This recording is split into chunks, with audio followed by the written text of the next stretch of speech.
Hello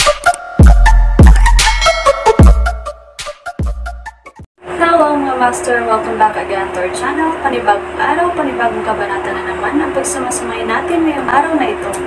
At kung bago ka sa ating channel, pag-click ang subscribe button and hit the notification bell para updated kayo sa ating mga susunod na videos. So mga master, bago natin simulan ang ating kabanata ngayong araw na ito, huwag po sana natin skip yung ads mga master no, dahil malaking bagay na po yan sa ating munting channel.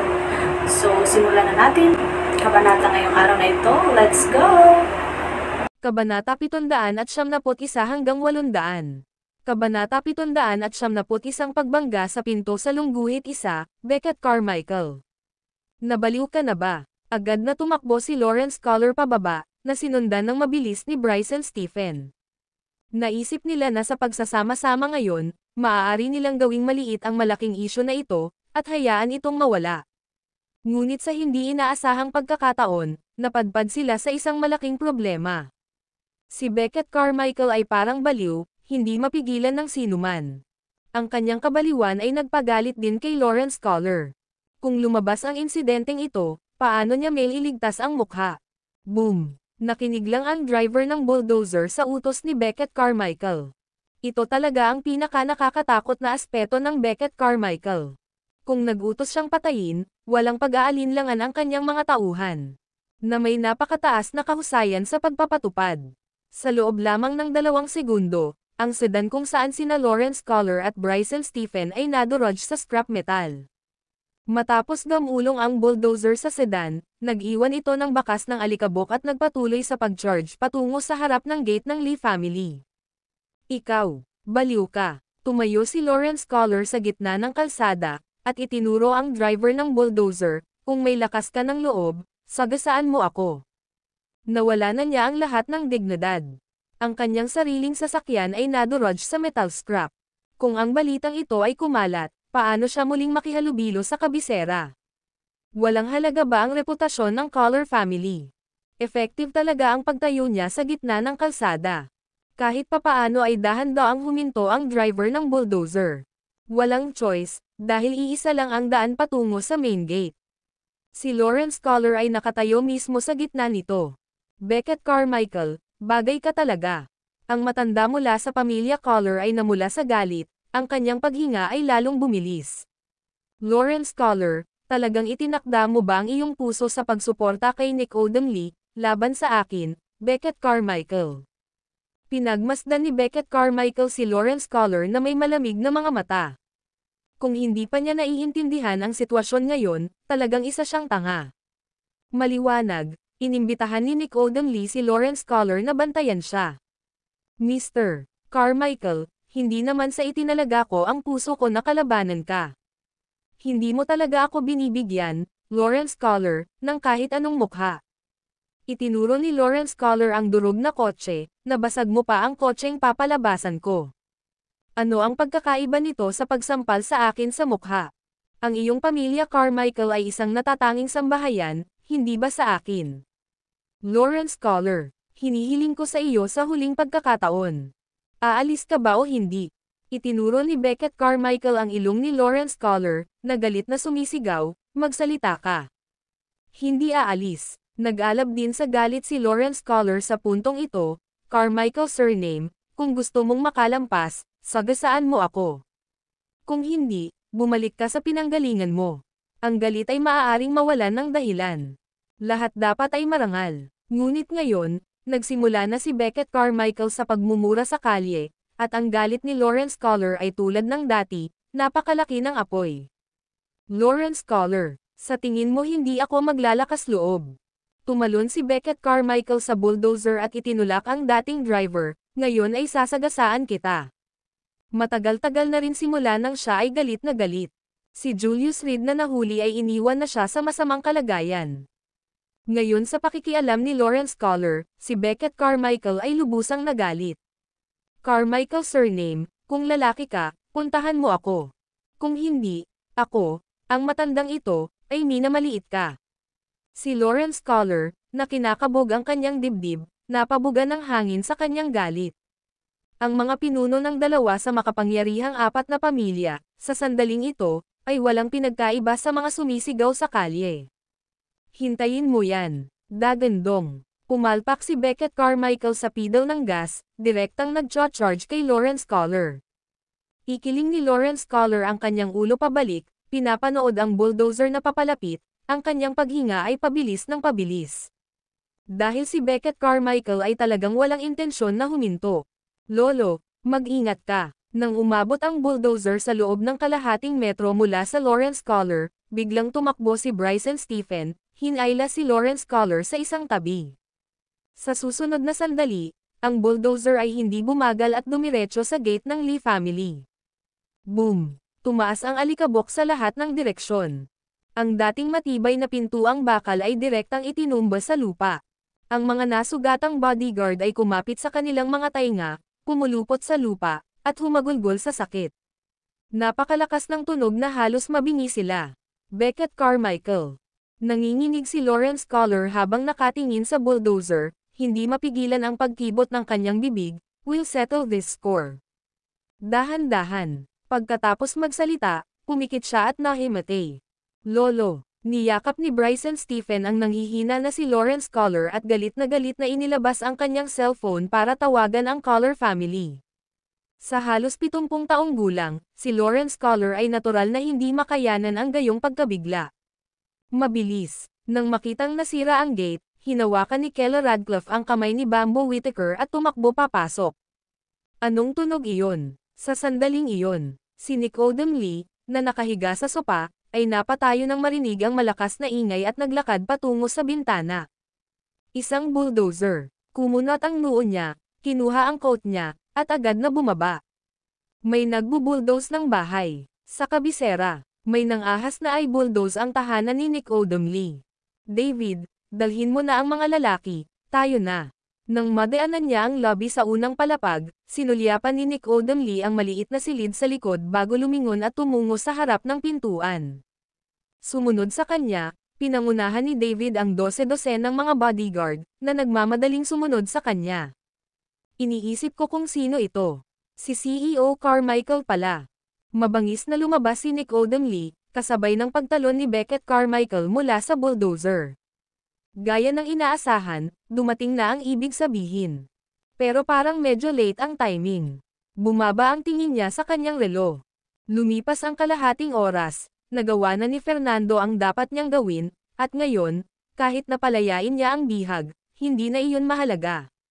Nicodem Lee, naglakas loob ka pang agawin ang bisita ko. Masyado kang matapang. Walang ibang salita, dumiretso si Beckett Carmichael papunta kay Nicodem Lee. Mr. Carmichael, bang! Ang isang bodyguard ay nagtangka pa lamang na makialam ng sipensya ni Eli Hierro. Sa pag-uusap ni na CEO Carmichael at Mr. Lee, hindi ka kwalipikadong sumingit. Si Eli Hierro ay malamig na tumingin sa mga bodyguard. Ang kanyang mga mata ay nagpapakita ng isang pagpatay na layunin. Mr. Carmichael, medyo mainitin ang ulo mo no. Itinuro ni Nicodem Lee si Eli Hierro, natatawa. Mali ba ang sinabi niya? Mabagsik ang mukha ni Beckett Carmichael habang nakatingin kay Nicodem Lee, sa pag-uusap namin, ano ang mga taong ito na pakikialam? Mainit pa rin ang ulo ni CEO Carmichael, sa loob tayo mag-usap. Ngumiti si Nicodem Lee, tumalikod, at itinuro ang kanyang mansyon. CEO Carmichael, bihira kang bumisita, bakit hindi subukan ang bagong tiyaan na kakabili ko lang? Hindi ako interesado. Malamig na ngumuso si Beckett Carmichael. Mr. Lee, iabot mo yung tao. Kung hindi, give in ko ang iyong tirahan. Beckett Carmichael, lumingon si Nicodem Lee, malungkot ang mukha. Pinagmasdan niya ang pasukan at kumislap ang kanyang mga mata sa pagkabigo. Hinihintay si Lawrence Collar. Halos matakot sa akin ang matandang iyon, malamang nasa ospital siya at nire-resuscitate ngayon. Ngumisi si Beckett Carmichael, ano, naghanap ka ng backup? Mayroon bang Mr. Masyadong nagiging confident si Lee, o pwede ba, Mr. Carmichael, hindi na kita hinahawakan.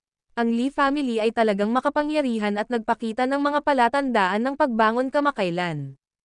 Pero kumpara sa pamilya Carmichael, hindi pa sila magka-level. CEO Carmichael, nagmaneho ka ng bulldozer sa gate ko. Omicron Zero, S Omicron. Ngayon gusto mong gibain ang bahay ko, hindi ba masyadong bullying iyon? Matigas ang mukha ni Nicodem Lee habang nakatingin kay Beckett Carmichael, nagyayelong tingin. Kung lumabas ang balitang ito, saan niya ilalagay ang mukha niya? Napakalaki lamang ng bilog, malamang na hindi na maghintay ang balita hanggang ngayong gabi bago ito kumalat sa buong kabisera. Masyadong bullying. Tinuro ni Beckett Carmichael si Nicodem Lee, if anything happens to Mr. Reed ngayon, ako mismo ang magsusunog sa bahay mo. Ang video na ito ay edited by Urban Storytelling. Kabanata 772, One Gun Mad sa Lungguhit Isa, You Dare. Si Nicodem Lee, kung tutuusin, ay isang lalaking may dugo at apoy sa kanyang mga ugat. Paano niya lulunukin ang kahihiyan sa pananakot sa mukha niya? Nandito ba si Brother Davenport? Maya-maya lang, tumakbo si Sofia Leocadia papunta sa grupo. Sofia, bakit ka nandito? Gamaan ang pakiramdam ni Keller Radcliffe nang makita si Sofia Leocadia. Alam kong pupunta si Brother Davenport sa kabisera ngayon, ngunit matagal akong nalaman na sinundo siya ni Uncle Lee. Si Sofia Leocadia, namumula ang mukha, humihingal, Tito Lee, kaibigan ko si Brother Davenport, pwede mo ba akong makita? Gusto sana niyang sorpresahin si Julius Reed ng regalo, ngunit huli na siyang dumating sa airport. Pagkatapos lang niyang magtanong sa paligid ay nalaman niyang sinundo siya ni Nicodem Lee. Kaya't sinabi niya sa driver na magmadali, nakikipagkarera sa oras. Siyempre kaya mo. Si Nicodem Lee ay nagpaplanong makipag-ayos sa pamilya Leocadia, at dahil si Sofia Leocadia ang magiging manugang na babae, natural niya itong binati ng nakangiti. Sundan mo ako. Ngumiti siya kay Sofia Leocadia at binigyan ng napaka-unfriendly na tingin si Beckett Carmichael. Tanong ko lang kay Mr. Dumating si Reed para uminom ng tsaa at makipag-chat, aniya, na nagtungo sa pinakaloob na silid. Mr. Lee, wag mo akong sisihin sa hindi kita babala. Kung may mangyari talaga kay Mr. Reed, maghintay ka lang. Sumunod naman sa likod si Beckett Carmichael na nagbubulong-bulungan. Binigyan ni Sofia Leocadia ng paraan ang magkabilang panig, na nagpapahintulot sa kanila na iligtas ang mukha. Kung hindi sigurado kung hindi na mauulit ang paghaharap sa gate. Ngayon si Beckett Carmichael ay nag-aalala, kung may nangyari talaga kay Julius Reed, ano ang gagawin niya? Si Keller Radcliffe ay parehong nag-aalala, ang kanyang kamay ay nakahawak sa Bamboo Whittaker, na basang-basa na sa pawis. Pagpasok sa tahanan ng Lee family, ang grupo, sa pangunguna ni Nicodem Lee, ay nagtungo sa isang maliit na silid sa pinakalikod. Sa sandaling ito, si Nicodem Lee ay nakaramdam ng labis na kasiyahan. Naghiganti si Fernando Lee, at nakamit din ang kanyang sariling layunin. Bukod dito, inutusan niya si Zale Caldwell na maging malinis sa kanyang pagbitay, na walang iniwan na bakas. Ang mga panloob na pinsala ay mas gusto. Amias, hindi ba sinabi ng kapatid mo na maglalaro siya ng chess kay Mr. Tambo? Bakit hindi pa siya lumalabas? Tanong ni Nicodem Lee na may kasiyahan sa sarili. Iniisip lamang kung paano siya pinagbantaan ni Beckett Carmichael ay nagalit na siya. Pero ngayon ay gumaan na ang pakiramdam niya. Siguro natutuwa ang kapatid ko sa pakikipag-usap kay Mr. Reed na hindi pa siya lumalabas, nakangiting sagot ni Amias Lee. Malamang nabugbog siya hanggang sa mamatay siya diba? Creak, bago sila makarating sa pinto ng kwarto. Naitulak na ito. Inayos ni Julius Reed ang kanyang damit at lumabas ng kwarto. Mr. Lee, salamat sa iyong mabuting pakikitungo. Julius, tumakbo si Keller Radcliffe at sinubsob ang sarili kay Julius Reed, ayos ka lang ba? Ayos lang ako, bakit hindi ako magiging? Tinapik ni Julius Reed ang kanyang ulo at nakangiting sinabi, Mr. Inimbitahan ako ni Lee bilang panauhin, nakikita kayong lahat na balisa. Hindi ba si Mr. Mukhang mabuting tao si Lee? Mr. Hindi mabuting tao si Lee. Lumapit si Beckett Carmichael at bamulong, ayos na ba ang lahat? Ang makita ang kanyang tagapag-ampon na hindi nasaktan ay naayos din ang kanyang sariling isip. Ako rin, dapat magpasalamat kay Mr. Lee para sa kanyang mabuting pakikitungo. Padadalhan kita ng malaking regalo kapag nagkaroon ako ng pagkakataon. Garantisado sa iyong kasiyahan. Tumingin si Julius Reed kay Nicodem Lee, Isang ngiti ang sumilay sa kanyang mukha. Kung gayon, salamat, Mr. Tambo. Mag-ingat ka, hindi kita makikita sa labas. Ang aking bahay ay sinira ni CEO Carmichael, at kailangan kong ayusin ito. Nang makita siyang ganito, naging curious si Nicodem Lee. Ginawa ba ni Zale Caldwell ang isang perpektong trabaho na wala siyang iniwan na marka? Talagang master. N-Omicron o C-Omicron. Matatag. Walang kahit isang bakas ng pinsala. Kuya Davenport, sabay tayong maghapunan ngayong gabi.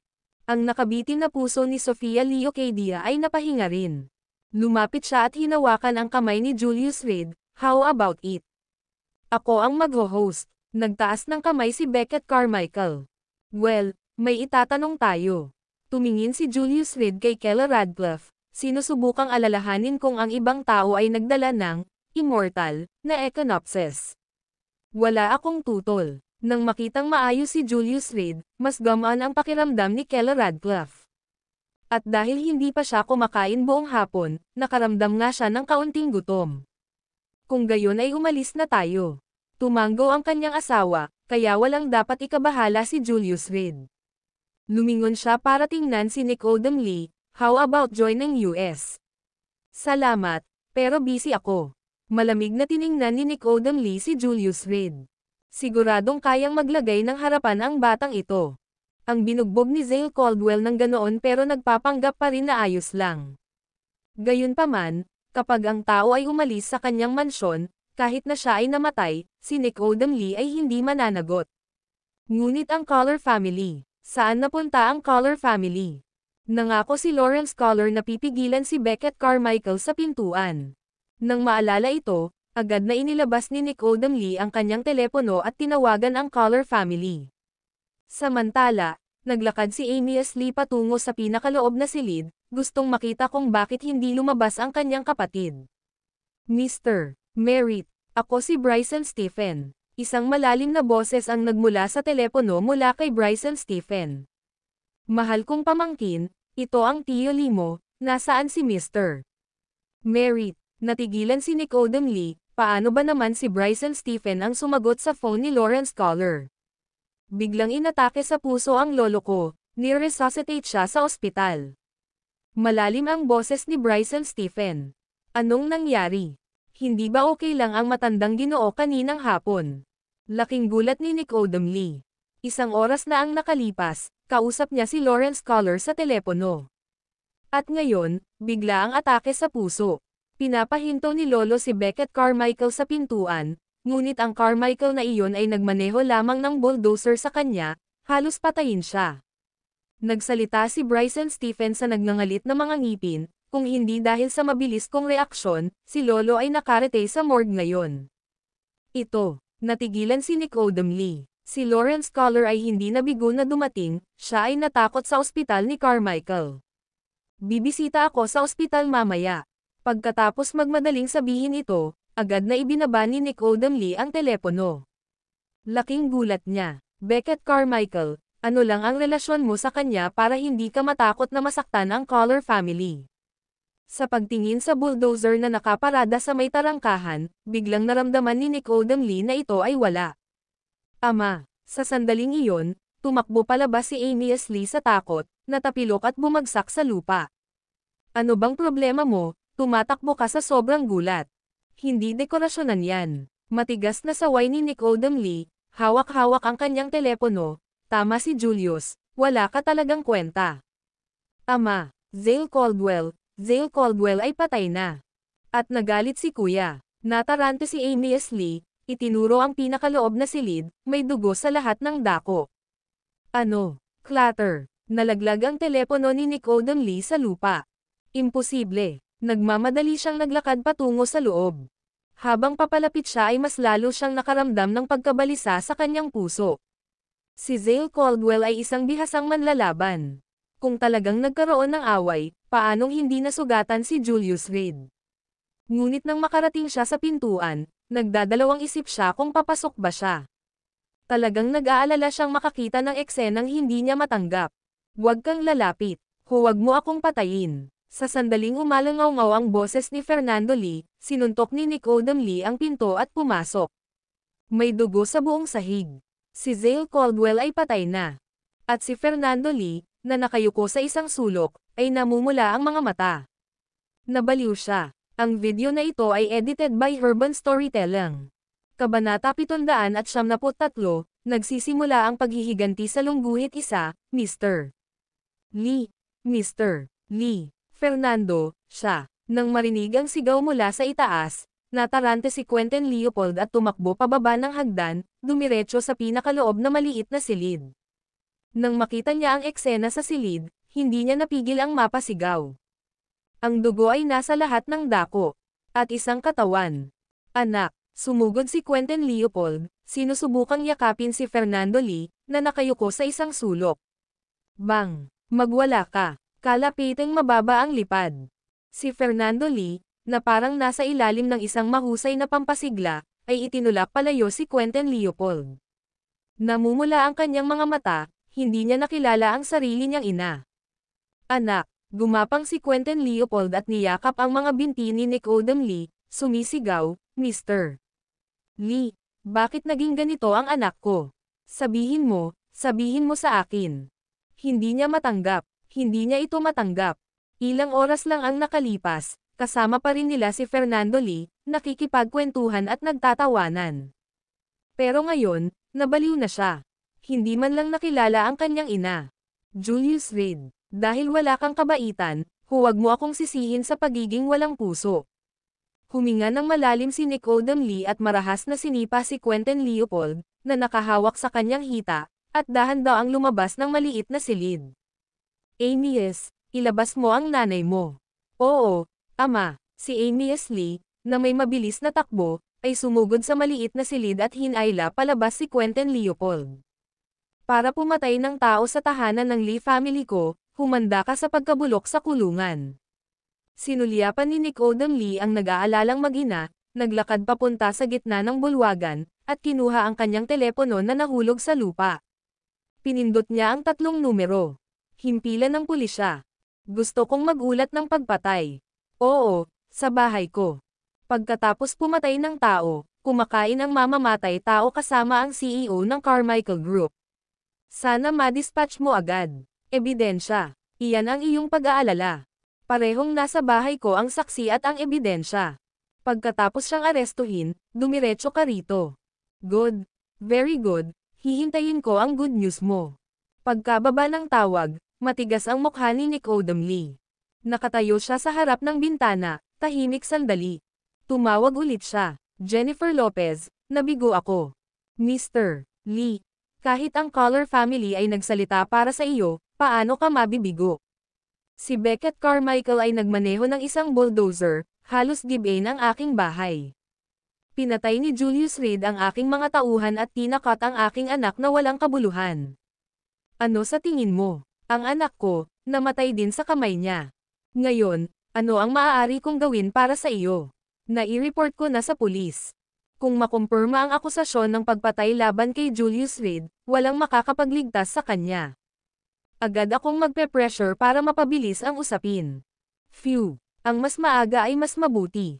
Alam kong may mga tao ang Lopez family sa loob ng system, kakailanganin ko ang tulong mo dito. Huwag kang mag-alala. Nang matapos ang tawag, lumingon si Nicodem Lee at nakita ang asawa, may bahid na ang makeup nito sa pag-iyak. At ang isa pang anak, mapatla ang mukha. Nawalan ng asawa. Nawala din ang mga sundalo ko. Isang mapait na ngiti ang ibinigay niya, isang malisyosong tingin ang sumilay sa kanyang mga mata. Kuwit. Gayunpaman, sa sandaling ito, si Julius Reed ay nagdiriwang sa hotel kasama si Beckett Carmichael at iba pa. Mr. Reed, kasalanan ko ngayon. Kung si Mr. Dumiretso na si Carmichael para kunin ang eroplano, hindi sana nangyari ang gulo na ito. Hayaan mong parusahan ko ang sarili ko ng inumin. Tumayo si Beckett Carmichael, hawak ang isang baso ng alak, at nilagok ito. Medyo maanghang yan. Haha, isang masayang tawa ang nagmula sa hapagkainan. Tito Carmichael, bihira kitang makitang umiinom ng ganito. Umupo si Sofia Leo K. Diaz sa tabi ni Julius Reed, nakangiti at pinagmamasdan si Matthew Abernathy. No Omicron, S Omicron. Wala siyang gaanong pakikipag-ugnayan sa pamilyang Carmichael, at nakilala lamang niya si Matthew Abernathy sa mga cocktail party. Ngunit ang pinangalan ng Carmichael ay halos hindi umiinom ng alak sa labas. Ang pag-inom ng isang basong alak ng diretso ngayon ay medyo bihira. Ang pag-inom ay nagdudulot ng gulo, kaya normal akong umiiwas, pero iba ngayon, Mr. Si Reed ang aking benefactor. Masaya ako. Nakangiting dinampot ni Matthew Abernathy ang kanyang baso at muling pinunan ito para sa kanyang sarili. Sofia, kamusta ang sakit ng lolo mo? Katulad ng dati, ngunit ang aking mga tiyuhin ay nagsimula ng magmadali sa pamamahagi ng mana, maaari itong maging mas seryoso. Sa pagsasalita tungkol dito, ibinaba ni Sofia ang kanyang ulo, isang flash ng kalungkutan sa kanyang mga mata. Bata, kasama si Mr. Reed dito, ano ang dapat ipag-alala? Tumayo si Matthew Abernathy, lumakad sa harap ni Sofia. Hindi mo ba talaga alam, o nagpapanggap kang hindi alam, Alam kung ano. Nagtaas ng ulo si Sofia at nagtatakang nagtanong. Mr. Si Reed ay isang dalubhasa sa medikal na kadalubhasaan, at pumunta siya sa kabisera sa oras na ito upang gamutin ang sakit ng iyong lolo. Bahagyang namumula ang mukha ni Matthew Abernathy nang sabihin niya ng may pagmamalaki, magtiwala ka. Sa pagsasalita tungkol dito, ito ay nagpapaalala sa akin ng isa pang bagay. Umupo si Sofia sa mesa, nakataas ang kanyang mga kamay sa kanyang baba, narinig mo ba? Ang taunang engranding kaganapan ng Medicine King Valley ay iniulat na nag-ambala ng isang tao. Dahil mula sa pamilyang Leocadia, siya ay napakahusay ng kaalaman. Kinabukasan, narinig niya ang tungkol sa pangyayari. Hoy, speaking of this, bumalik lang sa akin. Bumalik si Matthew Abernathy sa kanyang upuan, na mariing iminuwestra ang kanyang mga kamay, sinabi na itong masterly. Si Mr. Reed, hindi maaaring ikaw iyon, tama ba? Pinalaki niya si Julius Reed. Hindi, noong unang araw ng buwan, tumulong ako kay Bamboo Whittaker na maghanap ng gamot. Wala akong panahon para gumawa ng kabuluhan. Nakangiting sabi ni Julius Reed sabay iling.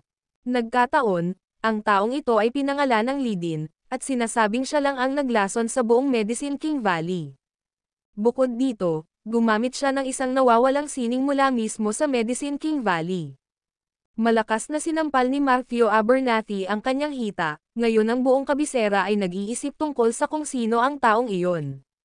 Naglakas loob pa siyang saktan ang Medicine King Valley. Nagdala pa daw siya ng malaking kampana bilang regalo para sa Medicine King, isa na pumatay sa anak ni Horton Moore, ang pinakamayamang tao sa Abernathy Province. Habang nagsasalita siya, ang kanyang mga mata ay napuno ng inggit, sinasabi nila pagkatapos gawin ang gawa, umalis siya ng walang pabalik-balik na sulyap, tunay na walang pakialam.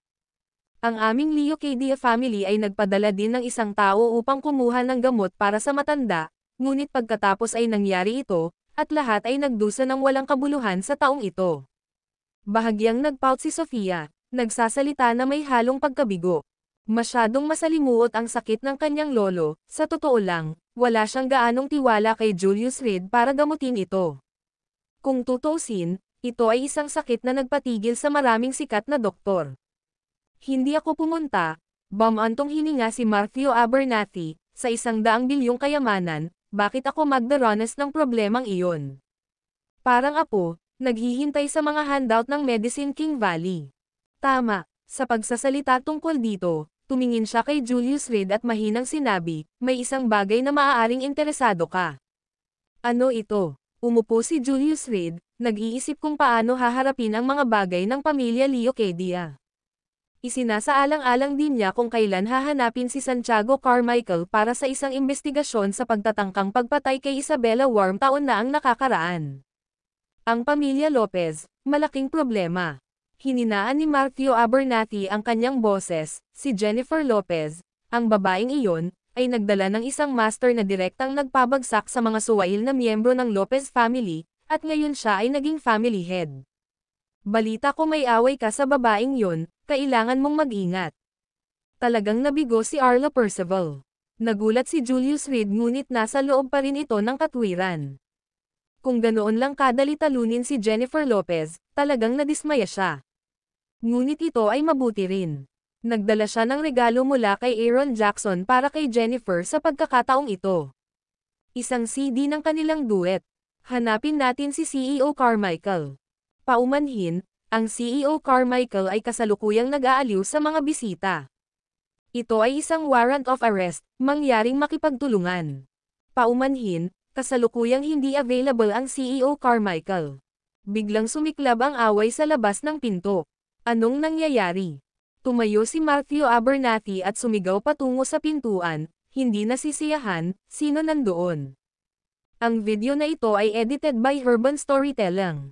Kabanata 774 na nahuli sa Lungguhit 1, Hello, kami ay mula sa Capital Police Bureau. Nakatanggap kami ng isang ulat na si Julius Reed ay pinaghihinalaan ng isang masamang kaso ng pagpatay. Mangyaring makipagtulungan sa investigasyon. Sa labas ng pinto, isang dosenang ganap na armadong opisyal ang pumasok. Ang nangungunang opisyal, na may hawak na warrant of arrest sa kanyang kamay, ay malamig na tumingin sa mga tao sa hapagkainan. Ngayon, kailangan nating arestuhin si Julius Reed, mangyaring makipagtulungan. Nang matapos siyang magsalita ay nag-gesture siya ng mahina. Agad na sumugod ang mga opisyal, na pinusesan ang mga kamay ni Julius Reed gamit ang malamig na posas. Imposible. Baka nagkamali ka. Tumayo si Keller Radcliffe, lumapit sa opisyal, at nagpaliwanag, kakababa lang namin ng eroplano at dinala ng mga Lee family. Nasa hotel na kami simula nang umalis kami sa lugar ng Lee family, paano siya posibleng masangkot sa pagpatay? Miss, naiintindihan namin ang nararamdaman mo. Ngunit kapag ginawa ng mga pulis ang kanilang mga trabaho, umaasa sila sa ebidensya. Ibinigay ng opisyal ang warrant of arrest kay Keller Radcliffe. Sa pagbisita ni Julius Reed sa Lee family, pinaghihinalaan siyang pumatay sa isa sa mga bodyguard ng Lee family at naging sanhi ng mental shock ang anak ni Nicodem Lee. Imposible. Umiling si Keller Radcliffe. Medyo hindi makapaniwala, malamang nagkakamali ka. Eksakto. Officer Comrade, ako mismo ang nag-escort kay Mr. Reed out sa Lee family ngayong hapon. Kung talagang nakapatay siya ng tao, bakit hindi tumawag ng pulis ang Lee family noon? Tumayo si Beckett Carmichael sa harap ni Julius Reed, humihingi ako ng paumanhin, ngunit ngayon ay hindi ko hahayaang kunin mo siya. Boss Carmichael, huwag mo akong pahirapan dito. Dahil nasa kabiserang lungsod, natural na kilala nila si Beckett Carmichael. Ngunit ang mga gawain ay kailangang isagawa sa isang opisyal na paraan, ito ay isang bagay ng prinsipyo. Ang ebidensya na nakalap namin ay talagang tumuturo kay Julius Reed bilang mamamatay tao. Isa kang mahusay na negosyante sa kabiserang lungsod, please wag mo na kaming pahirapan. Ang pamilya Lopez, mahigpit na ikinuyong ni Beckett Carmichael ang kanyang mga kamao, yung Jennifer Lopez na iyon, ayaw na niyang mamuhay ng maayos. Alisin mo muna yung tao. Gamit ang kamay ng opisyal, agad na idiniin ng mga opisyal ang mga balikat ni Julius Reed. Handang kunin siya. Maghintay. Kasing itim ng tubig ang mukha ni Beckett Carmichael. Kung si Julius Reed ay kinuha ngayon, napakahirap para sa kanya na bumalik. Dahil ang Lopez family ay gumawa ng kanilang paglipat, nangangahulugan ito na ang Lee family ay kasangkot din. And on G0, si Omicron. Ito ay isang bagay ng prinsipyo. Upang kitilin ang buhay sa loob ng tahanan ng iba, kahit isang Diyos ay hindi makapagliligtas kay Julius Reed. Maaari ba akong makipag-usap kay Boss Carmichael? Nakangiting tumayo si Julius Reed, nakatingin sa opisyal. Hindi siya natakot, sa kabaligtaran, may ngiti pa rin ang mukha niya. Pinaalalahanan nito ang opisyal ng mga serial killer na madalas ay may napakalakas na psikolohikal na paglutas. Bigyan mo kami ng sandali, sabi ni Beckett Carmichael na naka-iron blue ang mukha. Sige. Naglabas ng sigarilyo si Beckett Carmichael sa kanyang bulsa. Siya ay karaniwang hindi naninigarilyo. Ang paninigarilyo at pag-inom ay nakakasira sa katawan.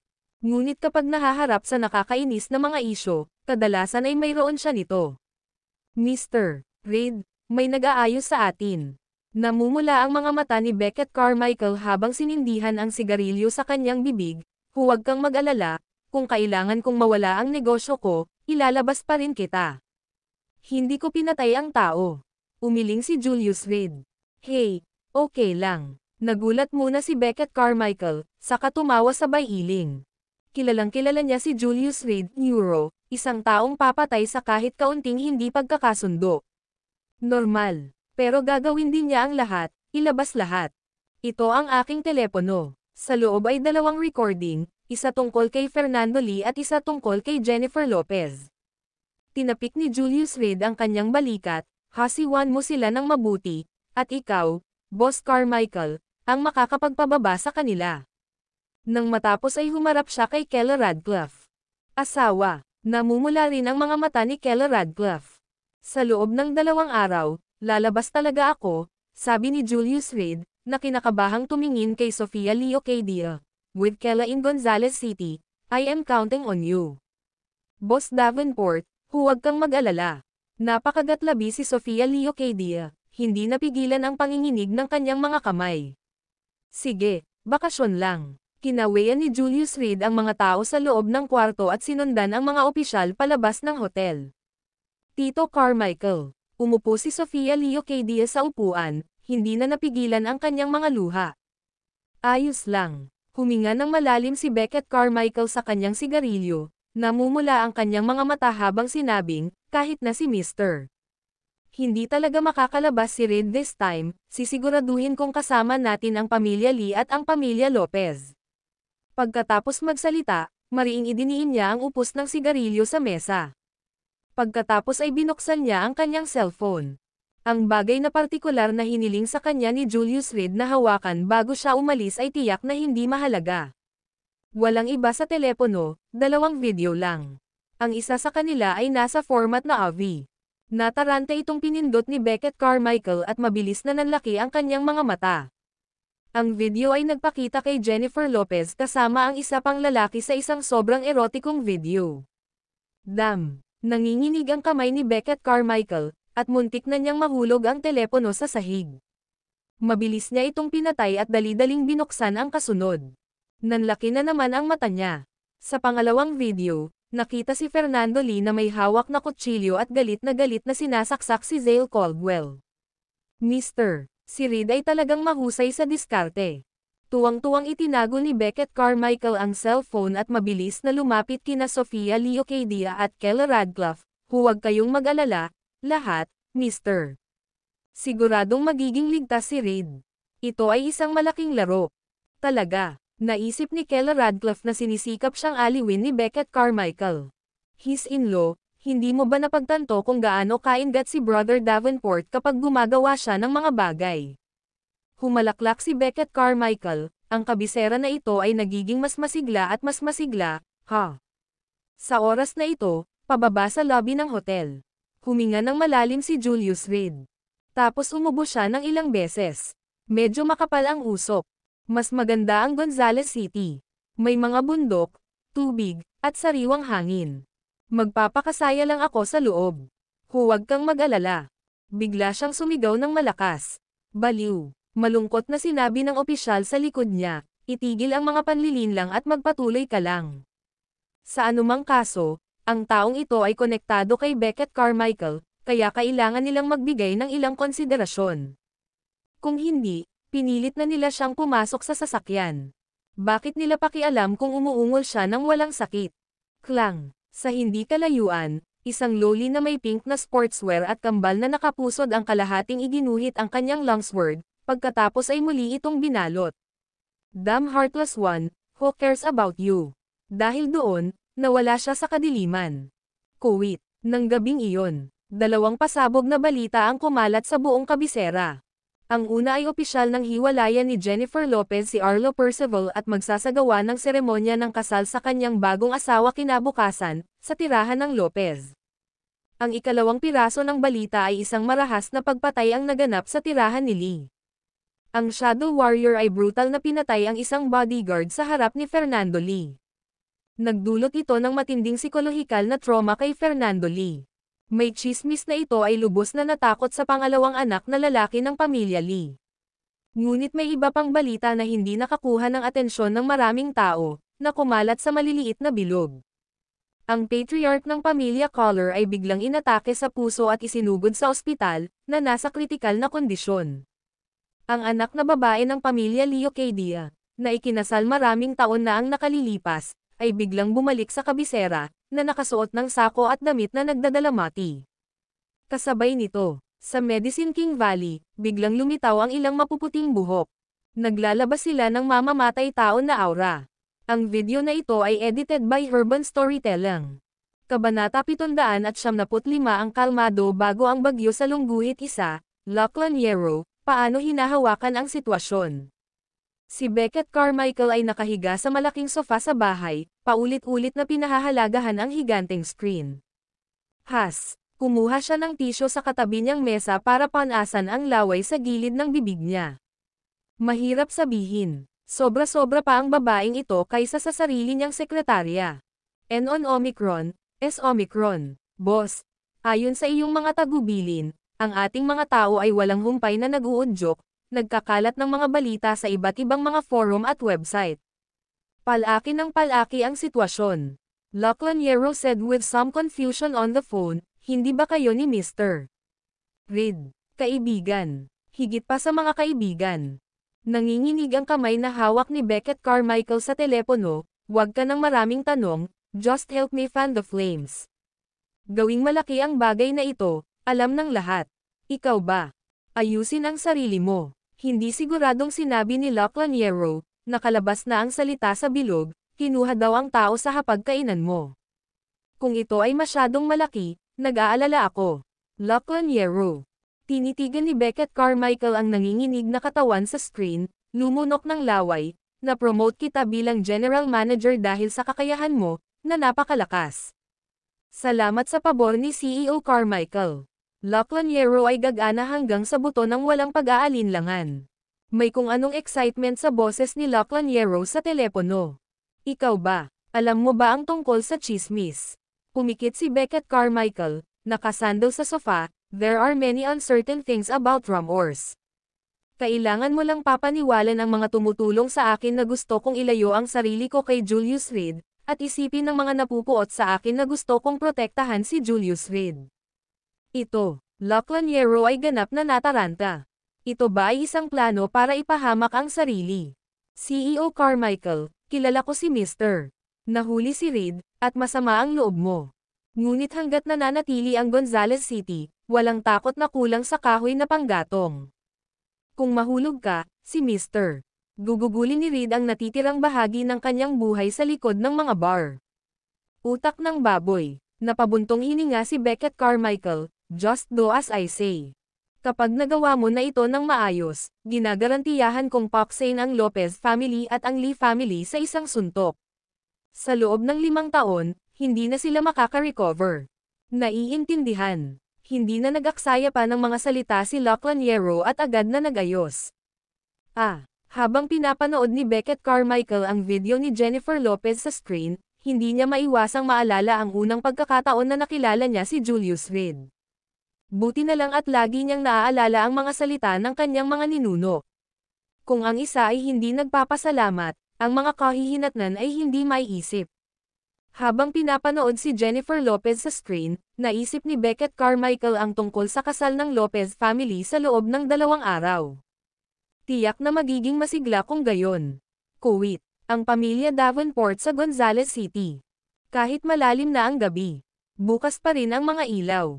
Nakatayo sa labas ng tahanan ng pamilya Davenport ang mahigit 100 ng mga ampon na anak ni Ivan Reed, na namamahala sa pagbabantay sa kaligtasan ng pamilya Davenport. Sa loob, si Ivan Reed mismo ay nakaluhod sa templo, nag-oobserbo ng pag-aayuno at binibigkas ang mga panalangin Budista. Si Marco Pendleton ay nagbabantay sa pasukan. Walang makalapit. Maya-maya, dumaan ang simoy ng hangin. Iniyukol ni Ivan Reed ang kanyang ulo, mariing idiniin ang kanyang noo sa lupa. Paano hinahawakan ang usapin? Ilang sandali pa, isang malamig na boses ng babae ang nagmula sa likod ng rebulto ng Buddha. Karapat-dapat akong mamatay. Idiniin ng mabigat na Ivan Reed ng Gonzales City ang kanyang ulo sa lupa. Nanginginig sa takot, hindi mo kasalanan. Muling narinig ang boses ng babae pagkatapos ng sandaling katahimikan. Bagaman hindi ko nakuha ang item, maaari kong kumpirmahin na ang babae ay talagang lumitaw sa Gonzales City. Habang nagsasalita si Ivan Reed, patuloy na nanginginig ang kanyang katawan. Natatakot ka ba? Bahagyang tumawa ang babae, hindi ako ang Diablo, ako ay Bodhisattva. Ano ang kinakatakutan mo? Oo, gumagalaw ang lalamunan ni Ivan Reid habang nanginginig na nagsasalita, nahihiya lang ang iyong nasasakupan dahil sa hindi paghawak ng mga bagay ng maayos at hindi pagharap kay Bodhisattva. Bodhisattva. Isang bodhisattva na pumatay ng hindi kumukurap, ito ang unang pagkakataon na nakatagpo siya ng ganoong bagay. Sa tingin mo ba ako ay walang katotohanan? Ang boses ng babae ay nagmula muli sa estatwa ng Buddha, bagaman pumatay ako ng walang pagsisisi. Ngunit dapat mong maunawaan, para mailigtas ang iba, minsan kailangan munang pumatay.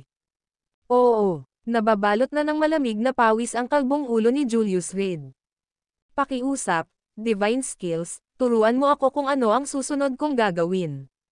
Sa kabisera, doon nakatago ang mga anino ng Wolf Cavalry. Huminto ang babae, pagkatapos ay bumantong hininga, nahihirapan akong kumilos sa sandaling ito. Sa iyong divine skills, ikaw talaga. Nagulat si Ivan Reid. Dumating ang babae ng walang bakas at walang bakas, may kinatatakutan ba talaga? Ang taong nagsanay sa Wolf Cavalry ay maaaring patayin ako sa isang daliri lamang. Kahit na nawala ang kanyang memorya ngayon, huwag kailanman pagdudahan ang katapatan ng Wolf Cavalry. Ang babae ay nagpahayag ng walang magawa, ang hitsura ng Wolf Cavalry ay nangangahulugan na ang taong kumokontrol sa kanila ay umabot sa kabisera. Ivan Reid, alamin ang kinaroroonan ng babaeng iyon sa lalong madaling panahon, kung mahanap siya ng aking mga kapatid na babae bago ako, kung gayon ako ay tiyak na mamatay. Pero bago ako mamatay, dahil dito, napatigil sa pagsasalita ang babae. Basang-basa sa pawis ang katawan ni Ivan Reid, at halos hindi na siya makatayo. Lumuhad siya ng buong 10 minuto. Pagkalipas lamang ng 10 minuto, at wala pa ring boses mula sa babae, mahinang tumawag si Ivan Reid, Marco Pendleton. Sasha Reid. Itinulak ang pinto. Pinagmasdan ni Marco Pendleton ang paligid at nagmamadaling tinulungan si Ivan Reid na makatayo. Dumating ba muli ang divine skills? Ito ay mahalagang isang ultimatum. Naglabas si Ivan Reid ng panyo sa kanyang bulsa at marahang pinunasan ang pawis sa kanyang ulo, may narinig ka na bang balita? Sinabi ni Stacy Cook bago siya mamatay na may natuklasan siyang 2 bagay. Pero hanggang ngayon, hindi pa rin tayo nakakakuha. Napabuntong hininga si Marco Pendleton sa pagkadismaya, hindi ko talaga alam kung sino ang babaeng hinahanap ng divine skills sa lahat ng oras na ito.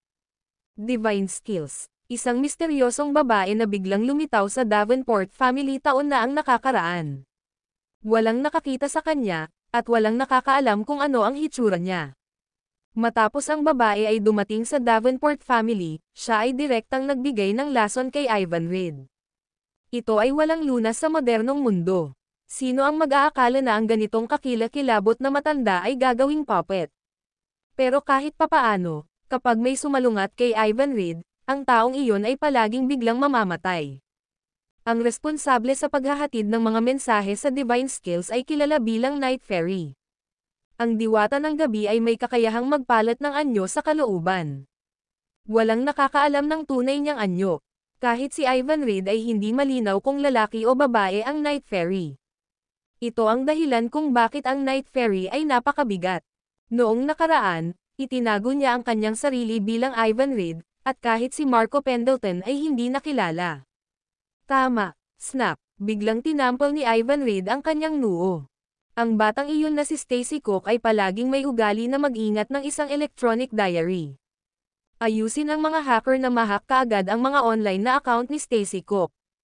Sa kanyang maraming tapat na tagasunod, si Stacy Cook ay pinahahalagahan. Sa makatuwid, medyo pamilyar si Ivan Reid sa kanyang mood at karakter. Sige, tumalikod si Marco Pendleton at umalis sa bulwagan ng pagsamba. Hindi na kailangan pang magtanong ni Ivan Reid sa iba, sa kanyang mga loyal followers, may mga hacker. Malapit na. Nahack ang blog account ni Stacy Cook bago siya namatay. Isang electronic diary entry mula kalahating buwan na ang nakalipas ang lumabas sa harap ng lahat. Pagkabukas nito, 2 larawan ang nakita, isang hairpin at isang tansong salamin. Pagkatapos ng aking pagsisiyasat, nalaman ko na isang babae ang lumitaw sa Gonzales City noong 16 ng Pebrero 3 taon na ang nakararaan, ngunit noong gabi ng ika-17, siya ay kinuha. Sinabi sa akin ng mangingisda sa lancha na isang lalaking nakasuot ng itim na trench coat at maskara ang nagdala ng mga tao sa bangka. Saan sila nagpunta? Hindi ko alam, ngunit malamang napatungo sila sa lugar ng Great Tempest Mountain. Doon natapos ang diary entry. Great Tempest Mountain. Sa orihinal na tahimik na silid, biglang narinig ang isang nakakatusok na tawa ng isang babae. Nanginig ang anit ni Stacy Cook, at muntik na siyang mahulog sa lupa. Banal, divine skills, nandito ka pa. Ang mga tao sa silid ay namutla sa takot, ngunit wala silang nakita kahit isang anino. Ang video na ito ay edited by Urban Storytelling. Kabanata 776 na tunog ng sirena sa lungguhit isa, pangalan, edad, numero ng ID. Sa loob ng interrogation room, umupo si Julius Reed sa isang simpleng upuan. Sa harap niya ay isang mas simpleng mesa. Sorry, may amnesia ako. Itinuro ni Julius Reed ang sarili niyang ulo, kung hindi ka naniniwala sa akin, maaari mong suriin. Opisyal Danvers, narito ang kanyang impormasyon. 3.5 years ago, nagka-amnesia nga siya. Isang babaeng pulis ang nagbigay ng report sa nagtatanong na opisyal na may salamin. Amnesia. Habang tinitingnang mabuti ang mga dokumento sa kanyang harapan, sumimangot si Officer Danvers. Xiaoya, sigurado ka bang walang pagkakamali? Imposibleng magkamali. Ang babaeng opisyal na nagngangalang Xiaoya ay mahinang nagsabi, kagabi, nakipag-ugnayan kami sa Gonzales City Police Force magdamag. May amnesia talaga si Julius Reed. Bukod dito, lumitaw siya nang wala saan halos 4 na taon na ang nakalilipas. Walang kamag-anak, ganun lang. Isang blankong talaan. Inihampas ni Officer Danvers ang ulat sa mesa, anong biro? Napakalaking tao, at wala ni isang tala sa mahigit 20 taon. Wala talaga Euro-broken bar. Walang magawang sabi ni Xiaoya. Imposible. Kolektahin ang kanyang mukha, dugo, ay extract ang DNA, ayaw kong maniwala na hindi natin mahahanap ang kanyang background sa teknolohiyang mayroon tayo ngayon. Nadama ni Officer Danvers na ito ay walang katotohanan. Sa kanyang mga dekada ng trabaho, ito ang unang pagkakataon na nakatagpo siya ng ganitong kakaibang kaso. Kami, sinubukan na namin, sabi ni Xiaoya, nababagabag, Opisyal Danvers, wala talaga Euro-broken bar. Lumabas sa bato, siya ba ang Monkey King? Tinuro ni Officer Danvers si Julius Reed at pinuna si Xiaoya, dapat maging maislan tayo sa ating trabaho. Alam mo ba kung gaano karumal-dumal ang kanyang krimen? Napakaraming panggigipit mula sa itaas, at kumukulo ang galit ng publiko. Ang gayong matinik na kaso ay labis na nakakainis sa kanya. Ang mga pangunahing pamilya ng kabisera ay pawang nahihirapan, mayroon silang kaunting oras at mabigat na trabaho. Hindi ako ang Monkey King, ako ang Dragon King. Nakangiting sabi ni Julius Reed. Manahimik ka. Bang! Malakas na hinampas ni Officer Danvers ang mesa. Pinatahimik ang lahat ng nakapaligid na opisyal na hindi naglakas loob na gumawa ng ingay. Ituloy ang pagsisiyasat, o Euro-broken bar. Tumalikod si Xiaoya at umalis. Nasaan ka noong nangyari ang insidente kahapon? Itinaas ni Officer Danvers ang kanyang salamin sa kanyang ilong, nakatitig sa mga mata ni Julius Reed. Siya ay isang batikang tiktik, mataas ang karanasan, na may napakahusay na kasanayan sa pagsisiyasat. Kadalasan, kahit kaunting galaw ng isang sospek ay hindi nakaligtas sa kanyang pansin. Nasa bahay ako ng mga Lee. Mahinahong sabi ni Julius Reed. Pagkalabas kaagad ng eroplano, nagpadala si Nick Odom Lee ng isang tao para sunduin ako, na nagsasabing gusto niya akong gamutin. Magsalita ka pa, nasa lugar ka ba nang mangyari ang krimen? Nakatuon pa rin ang mga mata ni Officer Danvers kay Julius Reed, ngunit ang huli ay tila ganap na hindi nababagabag. Hindi naman kinakabahan, ngunit ang mga mamamatay na may malakas na psikolohikal na panlaban ang may kahinaan. Hindi mabilang na mga kriminal ang nahulog sa kanyang mga kamay. Siyempre ako, tumanggaw si Julius Reed, sabi ko na uuhaw ako at gusto ko ng tsaa. Pagkatapos ay kinuha ni Fernando Lee ang kutsilyo mula sa lupa at sinimulang saksakin ang biktima na parang baliw. So sinasabi mong inosente ka? Pinaikit ni Officer Danvers ang kanyang mga mata. Tulad ng inaasahan, ito ay ganitong uri ng argumento. Talaga, natakot talaga ako sa gilid, takot na takot.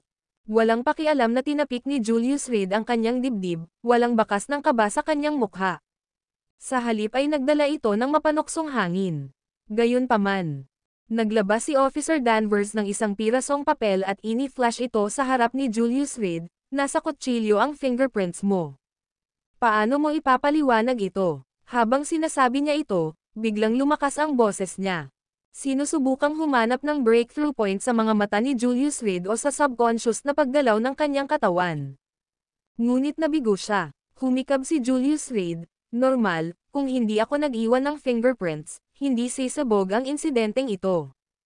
Pagkatapos sabihin iyon, nagsalita siya sa isang misteryosong tono. Opisyal na Danvers, gusto mo ba ng pagkakataong gumawa ng isang mahusay na serbisyo? Magseryoso ka. Ito ay isang silid ng interogasyon. Bang! Malakas na hinampas ni Officer Danvers ang mesa at itinuro si Julius Reed. Nagpapakita ka ng paghamak sa batas, paghamak sa akin. Hindi ako. Umiling si Julius Reed. Hindi ako ang pumatay, kundi si Fernando Lee. Hindi ko eco-frame ang isang inosenteng tao, at hindi ko pakakawalan ang isang nagkasala. Pagkatapos magsalita, galit na lumabas si Officer Danvers sa silid ng interogasyon. Opisyal na Danvers, sinabi ng boss na ang kasong ito ay pinakamahalaga at humihingi ng resolusyon sa loob ng isang araw. Pagkalabas pa lang niya ng silid ay may isang batang opisyal ang lumapit sa kanya. Hindi sapat na ebidensya, sabi ni Officer Danvers na nakakunot ang noo. Ang mga fingerprints sa kutsilyo ay hindi lang kay Julius Reed, mayroon talagang kay Fernando Lee, maging kay Zale Caldwell. Hindi kaya nagpakamatay si Zale Caldwell, hindi ba? Nagsalita ang batang opisyal, ang buong Gonzales City ay nagkakagulo, lahat ay nagnanais ng mabilis na resulta. Lalo na yung Lee family, sobrang sabik sila. Anong nagmamadali? Hindi nasisiyahang sinabi ni Officer Danvers, si Fernando Lee ay sadyang kainahinala. Kayo, isama nyo na si Fernando Lee. Mukhang hindi tama iyon. Si Fernando Lee ay nabaliw na. Kahit ibalik natin siya, wala tayong mapapala sa kanya. Mukhang problemado ang opisyal. Noon ay pumasok ang isang lalaking nakasot. Maaari ba akong magtanong, sino sa inyo ang Officer Danvers? Tumingin ang lalaki sa paligid. At ikaw, lumapit si Officer Danvers at pinalaki ang bagong dating executive elite, taunang sweldo na mahigit 5 milyon. Katutubo niyang naunawaan ang katayuan ng lalaki. Siguradong messenger na ipinadala ng ilang pamilya. Ang ginoo dito ay ang aming Officer Danvers. Nagsalita ang batang opisyal para ipakilala siya. Opisyal Danvers, hello. Nakangiting inilahad ni Lachlan Yero ang kanyang kamay.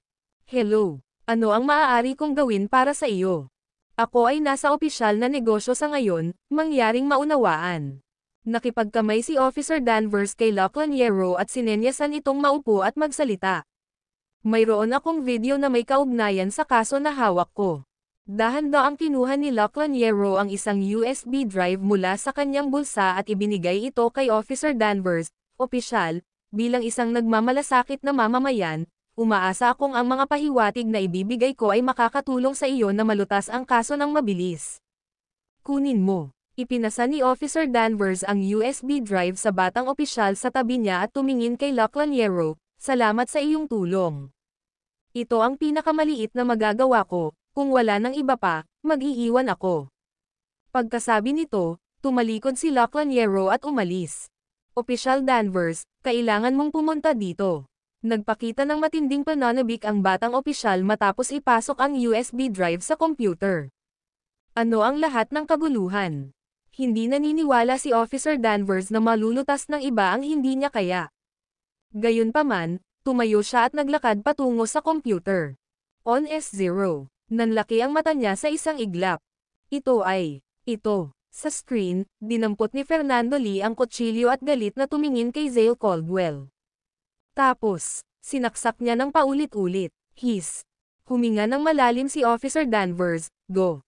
Dalhin mo sa akin si Fernando Lee. Agad-agad. Naiintindihan. Ang batang opisyal ay tumayo, sumaludo, at agad na tumakbo palabas kasama ang kanyang pangkat. Ito ay, Nakaramdam ng lamig si Officer Danvers sa kanyang gulugad nang maalala niya ang nakaka-relax na kilos ni Julius Reed sa silid ng interogasyon. Quote, Mr. Lee, kailangan nating makulong si Julius Reed sa lalong madaling panahon. Kung hindi, paano natin haharapin si Fernando? Sabi ni Quentin Leopold sa dalamhati. Magtiwala ka, sa pagkakataong ito ay hindi na makakalabas si Julius Reed kahit na nasa kanya ang kapangyarihan ng Monkey King, nginisya ni Nick Odom Lee, masyadong matindi ang pressure.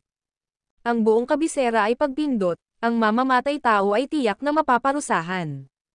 Pero maya-maya lang, may narinig na sirena mula sa ibaba. Ang video na ito ay edited by Urban Storytelling. Kabanata 777, Going to Capture Someone sa Lungguhit 1, Mr. Lee, mga sasakyan ng pulis. Tumayo si Quentin Leopold at naglakad patungo sa bintana, pinapanood ang ilang sasakyan ng pulis na mabilis patungo sa gusali sa ibaba. Ayos lang, kailangan nilang magsagawa ng kanilang investigasyon at mangolekta ng ebidensya. Walang pakialam na sinabi ni Nick Odom Lee, nabaliw na si Fernando at hindi siya maaaring magsilbi bilang saksi. Hayaan mo silang gawin ang gusto nila. Habang nagsasalita siya, bakas sa mga mata niya ang pagkalito. Kalungkutan, kasama ang labis na puot. Kahit 100 Julius Reeds ang mamatay, hindi nito maibabalik ang kanyang malusog na anak. Amias, bumaba ka at ihatid mo sila sa eksena. Medyo pagod kami ng nanay mo at hindi nabababa. Napabuntong hininga si Nick Odom Lee at hinayla ang kumot sa mukha. Pagod ang katawan at kaluluwa. Si Quentin Leopold ay mayroon ding maitim na bilog sa ilalim ng kanyang mga mata mula sa pag-iyak magdamag. Sa sandaling ito, siya rin ay nakahiga sa balikat ni Nick Odom Lee, pagod na pagod. Kung ganoon, bababa muna ako. Tumalikod si Amias Lee at mabilis na naglakad pababa. Kung may anumang balita, lumapit at sabihin sa akin. Pagod na sabi ni Nick Odom Lee. Naiintindihan. Sigaw pabalik ni Amias Lee at dumiretso sa front door. Sa sandaling ito, sa entrance ng Lee Family Mansion. Magandang araw, Capital Police Department. Kinuha ng pinunong opisyal ang kanyang pagkakakilanlan at inutusan ang kanyang mga nasasakupan na palibutan ang tahanan ng pamilya Lee. Opisyal, may hindi pagkakaunawaan ba? Nadama ni Amias Lee na parang may mali sa sitwasyon. Nasaan si Fernando? Laming-galinga ang opisyal at tanging si Amias Lee lang ang nakita at halos 100 ang bodyguard. Ang aking kapatid ay may sakit sa pag-iisip at nagpapahinga sa kanyang silid. Paliwanag ni Amias Lee. Simula kagabi ay lumala na ang kalagayan ni Fernando. Ang pamilya Lee ay tumawag sa ilang nangungunang internasyonal na mga doktor, ngunit walang makapagpapagaling sa kanya.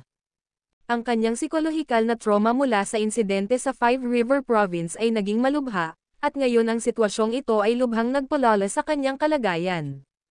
Nagdedeliryo siya ngayon. May mga paminsan-minsang minuto lamang na maibabalik niya ang kanyang kailanawan. Ngunit siya ay mabilis na bumaba pabalik sa kabaliwan. Buong gabing nahirapan si Fernando hanggang kaninang umaga nang sa wakas ay nakatulog siya saglit dahil sa sobrang pagod. Dalhin mo kami doon. Sumenyas ang opisyal, at agad na inilabas ng kanyang maliksi na mga pulis ang kanilang mga armas. Sa pinangyarihan ng krimen, tumalikod si Amias Lee at nagsimulang maglakad, nagsasalita habang naglalakad, simula nang iset up mo ang kordon kahapon, wala ni isa sa amin mula sa pamilya Lee ang nakapunta doon. Hindi, dalhin mo kami para makita si Fernando. Matigas na sinabi ng opisyal, ngayon. Nakatulog lang ang kapatid ko kanina, kung ito ay isang utos. Kung hindi ka sumunod, ito ay lumalaban sa pag-aresto. Inilabas ng opisyal ang isang pares ng posas mula sa kanyang sinturon, huwag mo kaming pahirapan. Ano ang dahilan? Naramdaman ni Amias Lee na may mali. Ang kanyang sariling kapatid ay idineklara na ng mga doktor kahapon na baliw. Ano ang gusto nila sa isang baliw ngayon? Ito ay isang warrant of arrest.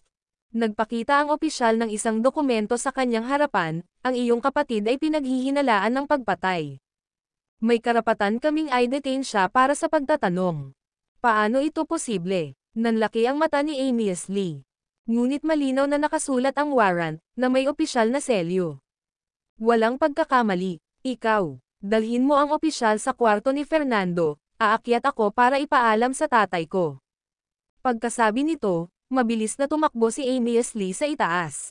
Sumunod ka sa akin. Ang natitirang mga bodyguard ay hindi nang ahas na lumaban. Mabilis silang naglakad, patungo sa silid ni Fernando. Sa sandaling ito, natutulog si Fernando. Matapos ang buong gabing kaguluhan, hindi na kinaya ng kanyang katawan. Young Master, marahan siyang tinulak ng bodyguard. Walang tugon. Lumabi ka. Isang batang opisyal ang direktang naglabas ng mga pulsos at mahigpit na ikinapit sa mga pulso ni Fernando Lee. Ang nagyayelong sensasyon ay agad na gumising kay Fernando Lee. Sino nandyan? Bumangon siya mula sa kama at, nang makita ang isang grupo ng mga estranghero sa harap niya, ang kanyang katawan ay nagsimulang manginig kaagad. Lumabas ka. Huwag ka nang lalapit. Bang! Kumuha siya ng unan at ibinato sa mga opisyal na nasa harapan niya. Naglakas loob ka bang saktan ang isang opisyal? Ang mga opisyal, lahat ng batikang veterano, ay agad na tumayo, hinawakan ang mga braso ni Fernando Lee, at pinasuko siya. I-click. Ang mga pulsos ay mahigpit na nakakabit. Hindi. Huwag mo akong patayin. Napasigaw si Fernando Lee. Sabay-sabay na bumulwak ang laway at uhog. Dalhin mo siya. Ikanaway ng hepe ang kanyang kamay, at agad na sumugod ang dalawang opisyal, at sinamahan si Fernando Lee palabas. Ama, sa sandaling iyon, tumakbo si Amias Lee sa ikatlong palapag, halos bumagsak sa lupa. Anong problema? Itinapon ni Nicodem Lee ang kumot at malungkot na nagtanong, lahat ng kaguluhan na ito, ano na ang nangyari ngayon? Nakatulog lang siya at naiinis sa paggising niya. Ama, nandito ang mga sasakyan ng pulis sa ibaba para sa kapatid ko. Pulang-pula ang mukha ni Amias Lee, lalong bumilis ang paghinga niya. Imposible. Tumayo si Nicodem Lee mula sa sofa at lumapit kay Amias Lee. Ang pagpatay na ginawa ni Julius Reed ay isang hindi mapag-aalinlangan ng katotohanan. Anong kinalaman niyan sa kapatid mo? Nagpatuloy siya, ipinasok ang isang kamay sa kanyang bulsa at itinuro ang mga sasakyan ng pulis sa ibaba. Ang iyong kapatid ay hindi malinaw sa pag-iisip at may sakit sa pag-iisip. N-Omicron G, S-Omicron. Ang gayong tao ay hindi maaaring magsilbi bilang saksi. Pare, naisip ko rin. Sumugod si Amias Lee sa coffee table, nagsalin ng isang basong tubig, at gutom na nilagok ito. Pero naglabas lang ng warrant of arrest ang mga opisyal sa ibaba. May itim na tinte sa puting papel, malinaw na nakasulat ang pangalan ng kapatid ko. Pinunasan niya ang tsaa sa gilid ng kanyang bibig, mukhang nataranta.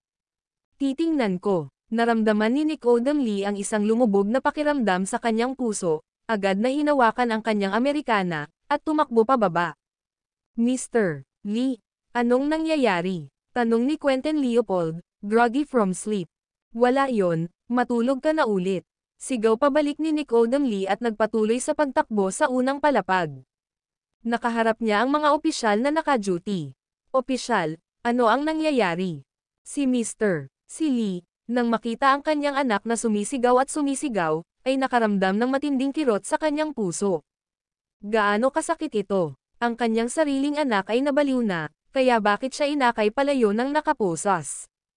Ang iyong anak ay pinaghihinalaan ng pagpatay, at dapat natin siyang kustodiya, walang emosyong sabi ng opisyal. Mangyaring tumabi at huwag makialam sa pagsasagawa ng aming mga tungkulin. Imposible yan. Nakatayo si Nicodem Lee sa pintuan, may sakit sa pag-iisip ang anak ko, paano siya nakagawa ng pagpatay? Bukod dito, tsaka napakalakas ng bodyguard ko, si Julius Reed lang ang pwedeng pumatay. Malakas si Zale Caldwell, isang bagay na napakalinaw ni Nicodem Lee sa kanyang puso. Kahit na gusto ni Fernando na pumatay, si Zale Caldwell ay walang anumang problema sa pagprotekta sa kanyang sarili. Mayroon kaming ebidensya, sinenyasan ng opisyal ang kanyang kamay. Kung patuloy mo kaming haharangen, mapipilitin din akong isama ka. Mamaya, bibigyan namin ang lahat ng patas at makatarungang paliwanag. Pagkatapos magsalita, humakbang siya papunta sa pinto at tinulak si Nicodem Lee. Ikaw, huminga ng malalim si Nicodem Lee, sasamahan kita sa istasyon. Si Fernando ay hindi maganda ang pag-iisip, hindi bawal na pumatay siya, kahit na ginawa niya talaga. Ang pagpatay ng isang taong may sakit sa pag-iisip ay ibang-iba sa pagpatay ng isang matino na individual. Siyempre, tinatanggap namin ang anumang pangangasiwa, sabi ng opisyal, Pagkatapos ay pinamunuan ang kanyang koponan sa kanilang mga sasakyan. Mabilis silang nawala sa pasukan ng tahanan ng Lee family. Ama, ano ang dapat nating gawin? Pinagmasdan ni Amias Lee ang papaalis na mga sasakyan ng pulis, namumutla ang mukha. Bakit hindi nabuo ang balangkas sa orihinal na direksyon? Ihanda mo agad ang sasakyan. Pinaikit ni Nicodem Lee ang kanyang mga mata, tsaka, huwag mong sabihin sa nanay mo. Oo, umiling si Amias Lee at nagmamadaling tumakbo palabas para ayusin ang sasakyan. Ang video na ito ay edited by Urban Storytelling. Kabanata 778 masyadong sanay sa medisina sa lungguhit isa, Mr. Lee. Congratulations, narinig kong malapit nang magsara ang kaso ng homicide. Parang laging may magandang naidudulot ang pressure, di ba? Sa buong paglalakbay, hindi tumitigil sa pagriring ang telepono ni Nicodem Lee. Ang lahat ng mga tawag ay magandang balita. Sinabi sa kanya ng mga kaibigang iyon na malapit nang bumukas ang kaso, at nakakuha na ang mga kaukulang departamento ng sapat na katibayan. Ngunit hindi makaramdam ng saya si Nicodem Lee. Kung ganoon nga, bakit biglang inalis si Fernando Lee? Sinubukan niyang tawagan si Jennifer Lopez, ngunit nalaman niyang walang sumasagot sa telepono. Bukas na ang kasal ni Jennifer Lopez, at tiyak na abala ang bagong matriarch ng pamilya Lopez sa paghahanda ng kanyang kasalan. Bang! Ibinagsak ni Nicodem Lee ang kanyang kamao sa front passenger seat ng sasakyan. Puno ng galit ang mga mata niya. Tiyak na may nangyari. Nagpadala ka ba ng isang tao upang pukawin ang gulo? Lumingon siya at tumingin sa panganay na anak. Ang bilis ng pagkalat ng balita ay napakabilis ng magdamag. Dati siyang nag-aalala na si Beckett Carmichael ay makialam at makakaapekto sa kanyang sariling kakayahan na maimpluwensyahan ang opinyon ng publiko.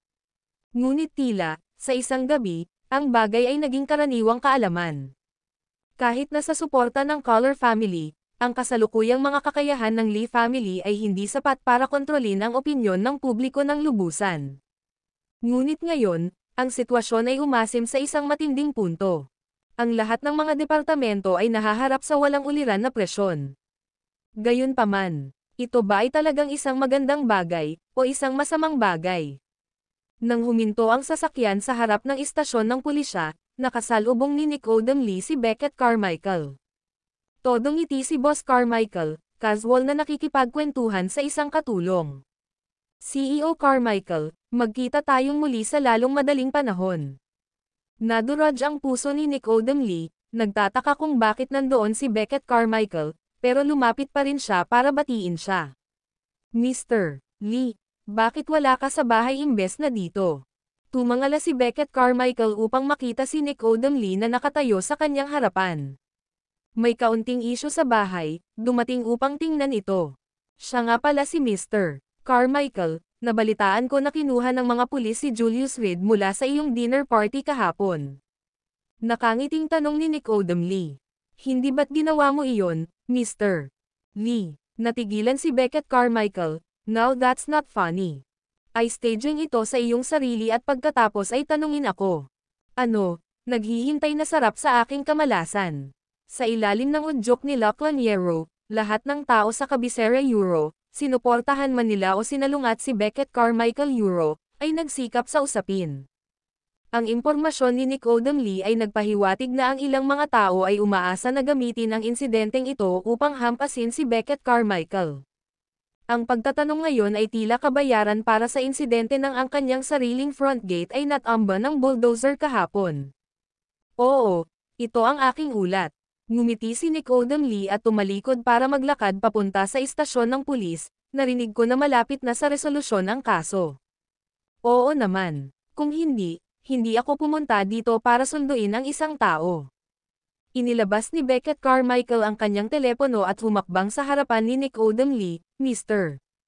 Lee, mayroon akong isang bagay na kawili-wili para makita mo. Oh, ikaw, Mr. Carmichael, willing to share something good with me. At saka, sino ka dito sa police station para sunduin? Napapikit si Nicodem Lee habang kinukuha ang telepono.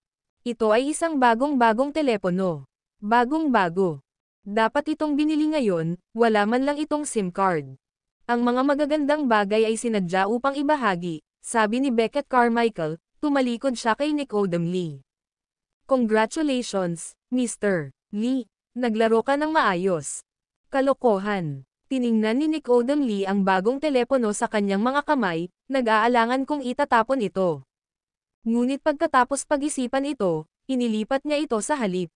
Walang lock. Nang lumiwanag ang screen ng telepono, direktang pumunta ito sa interface ng video player. Ito ay isang video, ngunit tila pamilyar ang background. Pagkatapos mag-click dito, clatter, nahulog ang telepono ni Nicodem Lee sa lupa, at siya ay pasuray-suray na paatras. Ama, mabilis na tumayo si Amy S. Lee, nagmamadaling patatagin si Nicodem Lee, pare. Ama, okay ka lang ba?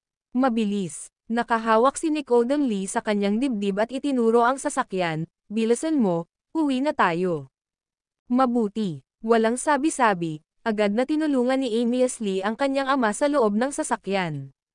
Pag-uwi, agad, hanapin mo ako ang pinakamahusay na abogado. Ang isip ni Nicodem Lee ay ganap na napuno ng mga imahe sa kanyang telepono. Ito ang eksena ng paulit-ulit na pananaksak ni Fernando Lee kay Zale Caldwell gamit ang kutsilyo. Tapos na. Hindi nakakapagtaka. No wonder sobrang lakas ng hangin kagabi. Nagkagulo ang buong lungsod. Pinapahamak ko ang sarili ko. Ama, sa sandaling iyon, nanlaki rin ang mga mata ni Amy S. Lee. Inilagay ang kanyang telepono sa harap ni Nicodem Lee, kumakalat ito online, kapatid natin. Alam ko, mariin na ipinikit ni Nicodem Lee ang kanyang mga mata, idiniin ang kanyang mga kamay sa kanyang dibdib, ang tanging bagay na makapagliligtas sa iyong kapatid ngayon ay ang gumawa ng malaking bagay sa kanyang isyu sa kalusugan ng isip. Tama, aayusin ko agad ang isang abogado. Nanginginig ang mga kamay ni Amy S. na hindi mapigilan. Hindi niya akalain na ang mamamatay tao ay magiging kanyang sariling kapatid. Sa kabutihang palad, buti na lang at nabaliw ang kapatid mo. Kung hinahawakan ng maayos, may iligtas pa rin siya. Huminga ng malalim si Nicodem Lee, nakahiga sa kotse na mariing nakapikit. Sa isang iglap, parang gumuho ang langit. Sa police station, ang video ni Fernando Lee na ginawa ang pagpatay ay nakumpirma, at ang mga sugat ay tumugma sa mga nasa ulat ng coroner. Ang katibayan ay hindi may kakaila. Sa ilalim ng napakalaking presyon, si Julius Reed ay pinakawalan ng walang bayad. At pansamantalang ikinulong si Fernando Lee. Mr. Reed, binabati kita. Naghihintay na si Beckett Carmichael sa pasukan ng police station, lumalapit na may nakakalokong ngiti at niyakap si Julius Reed. Mayroon ka talagang paraan sa foresight, sir. Siya ngayon ay lubos na humanga kay Julius Reed. Hindi pa tapos ang usapin. Dahan-daang itinulak ni Julius Reed ang napakagandang lalaki palayo, tumalikod, at lumapit kay Officer Danvers, Official Danvers, hello. Pasensya na, on Omicron, SO, sa hindi pagkakaintindihan mo kanina. Itinaas ni Officer Danvers ang kanyang salamin, na medyo awkward na nagsalita, sa kabutihang palad, ang batas ay nagpatunay sa iyo. Dati, palagi niyang iniisip na si Julius Reed ay isang malupit na mamamatay tao, na may napakalakas na konstitusyon ng pag-iisip. Ngunit ngayon ay tila hindi ganoon ang mga bagay. Halos maling akusahan niya ang isang mabuting tao. Walang nasaktan, nalutas na ang lahat ngayon. Itinuro ni Julius Reed ang loob, ano ang mangyayari kay Fernando Lee. Ito ay isang pangunahing kaso ng pagpatay. Normally speaking, siya ay hahatulan ng kamatayan, o habang buhay na pagkakakulong. Pero, sa puntong ito, napakunot ang noo ni Officer Danvers, mayroon siyang mga isyu sa kalusugan ng isip, sinuri na siya ng aming mga doktor kahapon, at malaki ang posibilidad na mapalaya siya sa medikal na dahilan. So, sinasabi mo na hindi siya mapaparusahan? Tanong ni Julius Reed na nakataas ang isang kilay. Medyo. Ang biktima sa pagkakataong ito ay isang lingkod ng Lee family, at dahil si Fernando ay totoong may sakit sa pag-iisip, imposibleng mahatulan siya. Inaasahan din ni Officer Danvers na mapaparusahan ang pumatay. Ngunit ang Lee family ay tiyak na gagawa ng malaking bagay sa aspeto ng kalusugan ng isip. Sa huli, si Fernando Lee ay malamang na makatakas sa legal na parusa. Nararamdaman ko na ang kanyang sakit sa isip ay maaaring nagkukunwari. Biglang nagsalita si Julius Reed. Imposible yan. Umiling si Officer Danvers, maraming eksperto ang nagsagawa ng mga diagnosis, at talagang hindi siya matatag sa pag-iisip. Ngayon sobrang erratic niya, nakaka-frustrate talaga. Paano kung mapatunayan ko na peke siya? Papayagan mo ba akong mag-ambag sa hustisya? Si Julius Reed ay humakbang pasulong, tinatapik ang kanyang dibdib, nag-aaral ako noon ng medisina. Kung gayon, paano ka nawalan ng memorya? Tanong ni Officer Danvers na nakataas ang isang kilay. Ang aking mga kasanayan sa medikal ay masyadong mabigat, nag-aalala ako tungkol sa pag-alis ng iba sa negosyo, kaya hindi ko sinasadyang nagka-amnesiac. Hinawakan ni Julius Reed ang kamay ni Officer Danvers, pagkatiwalaan mo ako ngayon. Ang video na ito ay edited by Urban Storytelling. Kabanata 779, The Taste of Blood sa lungguhit isang syempre. Nakuha pa rin ni Julius Reed ang kanyang hiling. Pinalayas siya. Habang paalis siya, may galit pa rin ang mga mata ni Officer Danvers. Nagka-amnesia siya at naaalala pa niya kung paano siya nagka-amnesia. Dinala talaga siya ni Bravado sa himpilan ng pulisya, na para bang hindi labag sa batas ang pagyayabang. Kung hindi, gusto niya talagang arestuhin ang isang tao. Brother Davenport, ayon sa kasalukuyang sitwasyon, ang Lee family ay malamang na magpiyansa kay Fernando Lee. Sumunod si Beckett Carmichael sa likuran ni Julius Reed, misteryosong sinabi, gayunpaman, ang reputasyon ng Lee family ay nasira sa pagkakataong ito, at marami na ang lumayo sa kanila. Kabilang ang Collar family. Walang pakialam na tanong ni Julius Reed. Ang pagtulong ni Lawrence Collar kay Nicodem Lee ay nangangahulugan na dapat mayroong ilang malilim na pakikitungo sa pagitan ng dalawang pamilya. Sa hinaharap, tiyak na magiging problema ito. Ang Collar family, wala pa. Bahagyang kumunot ang noo ni Beckett Carmichael, ang matandang iyon na si Lawrence Collar ay may sama ng loob sa akin. Narinig ko na siya ay direktang na-hospital, kaya ang Collar family ay tiyak na hindi papayag na mangyari ang mga bagay ng madali. Kung gayon, humanap tayo ng oras para bigyan ang Collar family ng kaunting babala. Huminto si Julius Reed, itinaas ang isang daliri, paano ko gagamutin ang sakit ni Fernando? Maliban kung ikaw ay isang kilalang eksperto, maaari kang magkaroon ng pagkakataon. Umiling si Beckett Carmichael, kalimutan mo na ito. Tiyak na babantayan siya ng mahigpit ng Lee family, kahit walang chance na gamutin si Fernando, hindi nila hahayaang makalapit sa kanya ang iba. Hindi mangyayari iyon. Umiling si Julius Reed, ako ay isang maliit na tao, kung may nang-aapi sa akin, kailangan kong maghiganti. Pagkatapos ay may iisipin ako. Napakamot ng ulo si Beckett Carmichael, hindi na siya makapagsalita. Pagkatapos ng lahat ng ginawa nila sa Lee family, sino ba talaga ang nambubuli kanino? Tulungan akong malaman kung sinong doktor ang gumagawa ng pagsusuri kay Fernando, pagkatapos ay ipadala sa akin ang kanilang mga detalye. Pagkatapos magsalita ni Julius Reed, diretso siyang sumakay sa kotse ni Beckett Carmichael na nakaparada sa pintuan. Patungo sa mansyon ng Carmichael. Kuwait, Terry Moore Pamilya Leocadia. Sa sala, umupo sina Karen at Terry Moore sa tapat ni Natalia Leocadia, mukhang tense. Manager Leocadia, ano ang problema? Napakamot ng ulo si Terry Moore, hindi maintindihan kung bakit naging seryoso ang mga bagay ng biglaan. Ilang araw ang nakalipas, nabalitaan kong nagpunta ka sa Medicine King Valley. Si Natalia Leocadia, na may hawak na butil ng body sa kanyang kamay, ay tumingin kay Karen at Terry Moore. Silang tatlo lang ang nasa sala.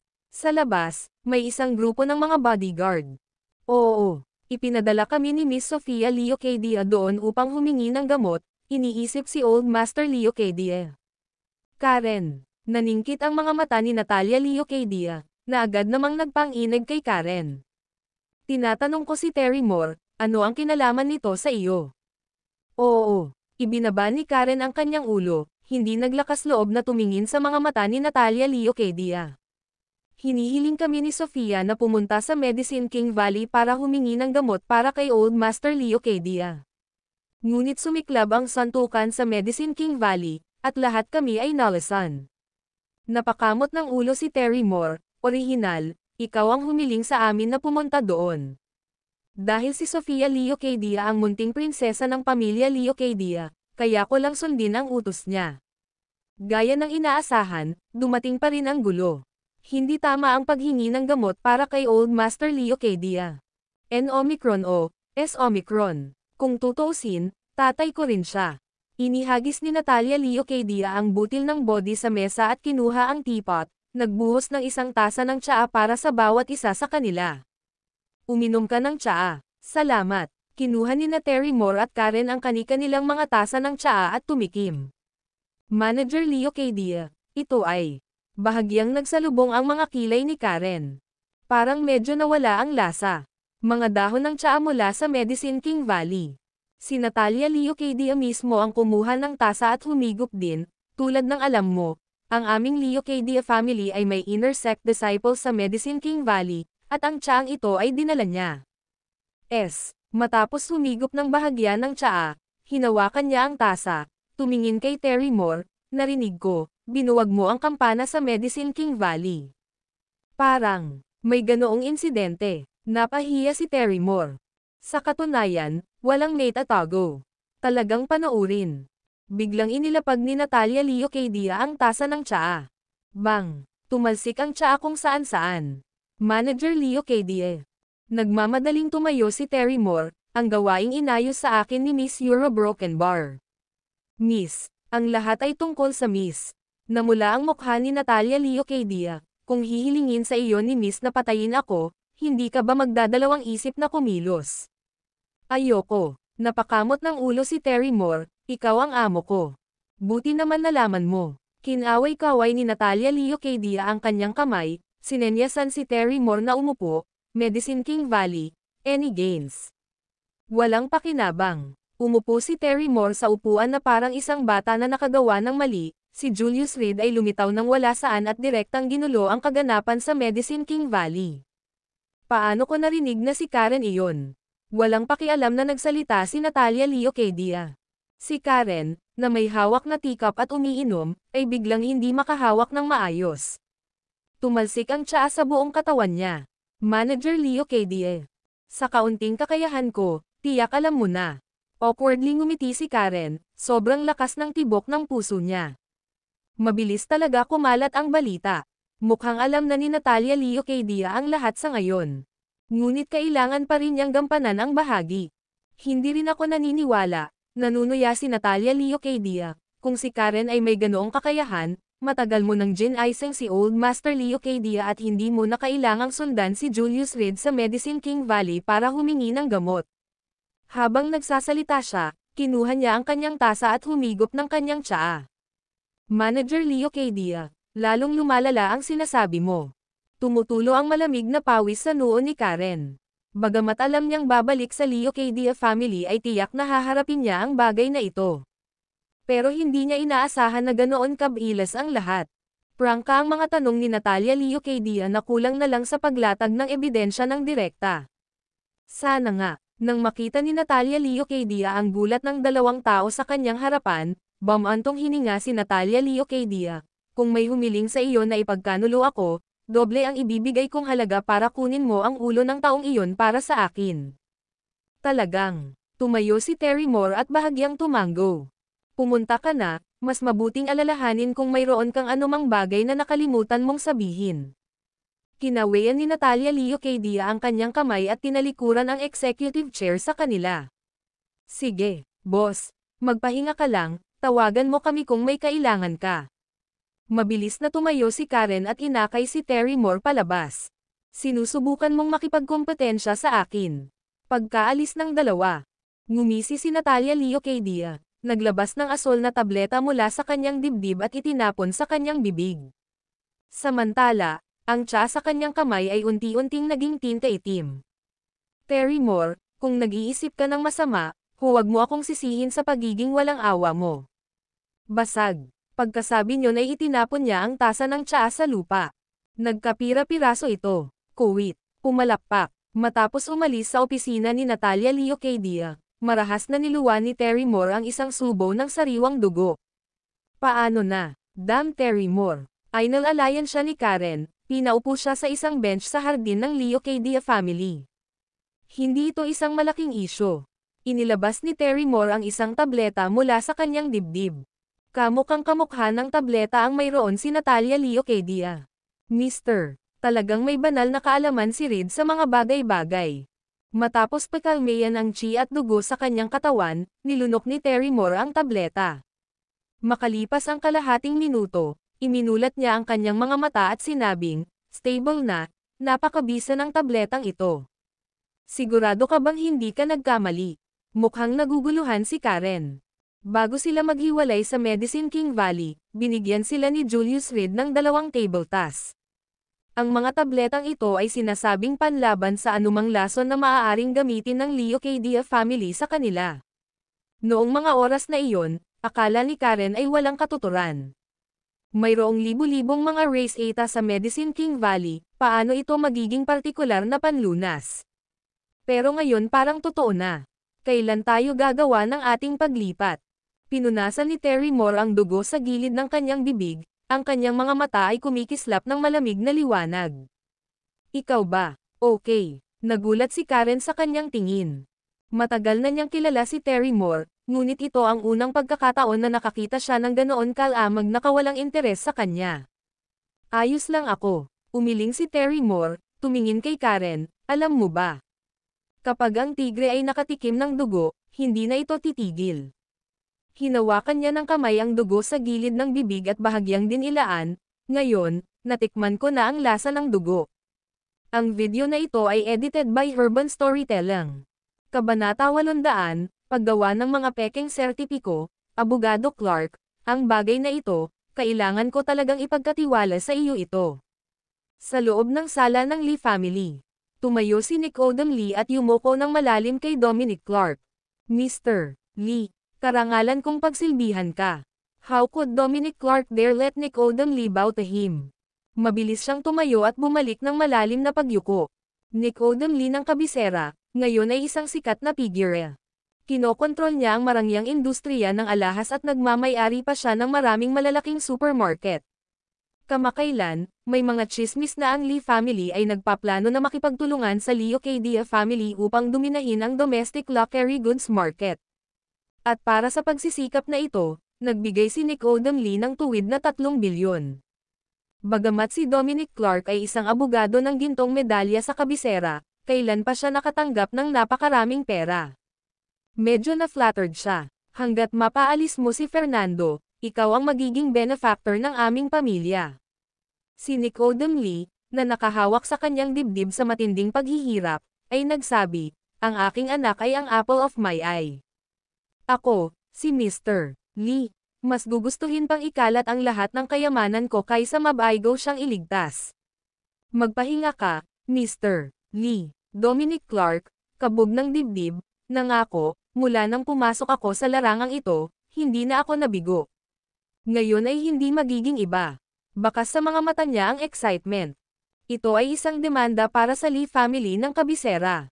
Isang pagkakataon na gumawa ng pangalan para sa kanyang sarili. Kahit, medyo kilala na siya sa kabisera. Pero kung magiging matagumpay siya ngayon, doble ang halaga niya sa buong bansa. Ang impluwensya ng Lee family ay hindi maikakailang napakalaki.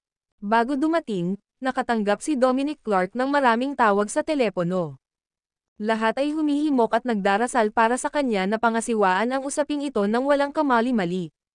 Nangangahulugan ang kalayaan ni Fernando na maaaring tapusin ng Lee at Leocadia families ang kanilang kooperasyon, na direktang humuhubog sa tanawin ng domestic luxury goods industry. Ngunit kung hindi mapiyansa si Fernando, natural na masisira ang pagtutulungan. Ito ay mag-trigger ng isang napakalaking lindol sa buong pambansang industriya ng mga luxury goods. At ang ibang mga pamilya ay walang alinlangan na sumugod, na nagmumungkahi ng kasal para sa kanilang mga anak. Ang sinumang maaaring bumuo ng isang alyansa sa kasal sa pamilya Leocadia ay aani ng napakalaking benepisyo. Ang pinakakritikal na punto. Maraming tao ang naniwala na ang unyon ni Lee at Leocadia ay tapos na. Sila ay namuhunan ng malaki at hindi kayang bayaran ang panganib. Salamat, Mr. Clark. Pagkatapos ng tagumpay ng usaping ito, 5 bilyon ang ililipat sa iyong account. Tumingin si Nicodem Lee sa pintuan, nakangiti at sinabing, narito na sila. WHO. Sinundan ni Dominic Clark ang tingin ni Nicodem Lee patungo sa pasukan ng bahay ni Lee. Nakita niya ang isang matandang lalaki na nakasuot ng salamin, dahan-daang naglalakad kasama si Amias Lee. Sino ito? Tila pamilyar ang elder, ngunit hindi masyadong maalala ni Dominic Clark kung saan niya siya nakita noon. Isang psychiatry professor mula sa kabisera, si Mr. Sabrina Lee Ocadia, na may malaking ngiti sa kanyang mukha. Lumapit si Nicodem Lee, iniabot ang isang kamay mula sa malayo, at sinabing, Mr. Ang pagdating ni Lee Ocadia ng personal ay nagdudulot ng liwanag sa aking abang tahanan. Nambobola mo ako, Mr. Lee. Si Sabrina Lee Ocadia, na may suot na salamin sa pagbabasa at nakasuot ng puting lab coat, ay tila direktang dinala mula sa kanyang pinagtatrabahuan. Hayaan akong ipakilala, Dominic Clark, ang aking abogado para sa bagay na ito. Habang nakipagkamay si Nicodem Lee kay Sabrina Lee Ocadia, ngumiti siya at sinabing, "This is Mr. Sabrina Lee Ocadia, isang nangungunang pambansang eksperto sa psychiatry.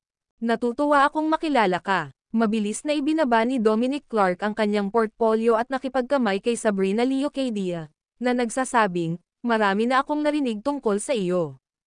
Umupo tayo para mag-usap." Mukha namang gamaan ang loob ni Nicodem Lee. Kaway ng kamay, umupo silang tatlo sa sala. This time, gaano ka ka-confident, Mr. Lee Ocadia, sa pagdiagnose ng aking anak na may sakit sa pag-iisip? Habang nagsasalita siya, pinagsalikop ni Nicodem Lee ang kanyang mga kamay, tila kinakabahan. Ito ang pinakabuod ng usapin. Napakahalaga para sa matagumpay na piyansa ni Fernando. 100%. Bahagyang kumunot ang noo ni Sabrina Lee Ocadia, pagkatapos ay nag-relax at sinabing, "Nakita ko na ang kalagayan ni Young Master Lee. Kung isa sa alang-alang kung ano ang inilarawan mo, sigurado akong mapalaya ko siya." At pagkatapos nito, lalong nababahala si Nicodem Lee tungkol sa isyong ito. Bata pa si Fernando, hindi siya maaaring maging baliw ng tuluyan. Hindi kaya tuluyang masisira nito ang buong buhay niya. Sa pag-iisip nito, sumilay sa mga mata ni Nicodem Lee ang isang pagpatay na layunin. Julius Reed, hindi ko maaaring palakihin ang bagay na ito, ngunit mayroon pa ring 30% pagkakataon, sabi niya. Pagkatapos ng kaunting pag-iisip, sinabi ni Sabrina Lee Ocadia, si Young Master Lee ay dapat na pansamantalang nasigla, ngunit sa sapat na oras, maaari siyang gumaling sa normal. Gaano katagal? Si Nicodem Lee ay tila nakakita ng pag-asa. 3 buwan, o mas matagal pa, sabi ni Sabrina Lee Ocadia na may ngiti sa labi. Magtiwala ka sa aking kakayahan. Ako ay malalim na nasangkot sa mga sakit sa isip sa loob ng maraming taon, hindi major ang mga isyo ni Fernando. Ang galing talaga. Tuwang-tuwa, tumayo si Nicodem Lee at nagsimulang maglakad-lakad sa silid. Mr. Lee, maraming salamat sa inyong dalawa. Pagkasabi noon ay yumuko siya ng malalim sa dalawang tao. Ginagawa ko lang ang tungkulin ko. Tumayo si Sabrina Lee Ocadia at tumango. Since that's the case, babalik ako at maghahanda. N-on-G. S0. Si Mr. Lee Ocadia, ipauubaya ko sa iyo ang mga medikal na bagay. Kinuha ni Dominic Clark ang kanyang briefcase mula sa sopa at lumabas. Ngayong gabi, tatanggapin ko ang imbitasyon ng istasyon ng pulisya na ay diagnose ang iyong anak. Kahit na may ilang mga eksperto na kasangkot, maaari kong tiyakin sa iyo na ang iyong anak ay masuri na may sakit sa pag-iisip. Lumapit si Sabrina Lee Ocadia, tinapik si Nicodem Lee sa balikat, at bamulong sa tenga, Mr. Lee. Ang mga eksperto ay nakatanggap ng mga pahiwatig mula sa mga malalaking shot sa kabisera, kaya maaari kang maging kalmado. Pagkatapos, maraming salamat. Sa wakas ay lumuwag ang hanging puso ni Nicodem Lee. Malapit nang magtulungan ang iyong Lee family at ang Lee Ocadia family, at walang gustong makitang mabaigo ang perpektong tugma ng deal na ito. Alam mo, maraming tao ang nagbuhos ng lahat ng mayroon sila. Hinawakan ni Sabrina Lee Ocadia ang sariling buhok at umiling, Mr. Lee. Ikaw ay tunay na isang negosyante, na nahuli ang isang kapat ng mga pangunahing sambahayan ng kabisera. Salamat sa suporta ng aking mga kapatid, hindi ko maaalala magpakailanman ang kabaitang ito, Mr. Sagot ni Lee na may ngiti sa gilid ng labi. Sa katunayan, ang mga taong ito ay hindi na makaupo pa. Kung hindi makalabas si Fernando, malaki ang epekto nito sa dynamics ng kabisera. Dapat na akong umalis ngayon, kailangan kong pumunta sa istasyon ng pulisya ngayong gabi. Inayos ni Sabrina Leocadia ang kanyang damit at tumalikod na para umalis. Mr. Leocadia, may nalaglag ka. Yumuko si Nicodem Lee at dinampot ang isang pitaka sa lupa. Tumatanda ka na, hindi na tulad ng dati ang iyong memorya. Biglang tinampal ni Sabrina Leocadia ang kanyang noo. Itong pabaya kong ulo. Pagkasabi noon, kinuyam niya ang wallet sa kamay at mabilis na naglakad palayo sa tirahan ni Lee. Phew! Habang pinagmamasdan ang pag-alis ng dalawa, umupo si Nicodem Lee sa sopa habang naka-cross legs. Natawa siya sa sarili, Julius Reed, masyado kang maagang nagdiwang. Kuwait. Pagkalabas ng Lee residence, nakita ni Sabrina Leocadia na walang tao. Tahimik niyang binuksan ang wallet. Sa loob ay isang gintong card. Hawak ang makinis na baraha, sumili ang ngiti sa mukha ni Sabrina Leocadia. Talagang matatalino ang mga negosyante. May pera sa card, ngunit wala siyang password. Sumama ka sa amin. Noon lang, isang boses ang biglang nagmula sa harapan ni Sabrina Leocadia na ikinagulat niya. Narito ang aming mga kredensyal. Sa harap niya, nakatayo ang dalawang lalaking nakaitim. Hawak ang kanilang sariling mga kredensyal. Special Action Group. Ibinalik ni Sabrina Leocadia ang gold card, saka ibinulsa. Anong gusto mo? Special Action Group. Hindi pa niya narinig ang tungkol dito. Gumagawa kami ng mga pekeng ID. Bang! Naramdaman lamang ni Sabrina Leocadia ang dilim sa harap ng kanyang mga mata. Nawalan siya ng malay.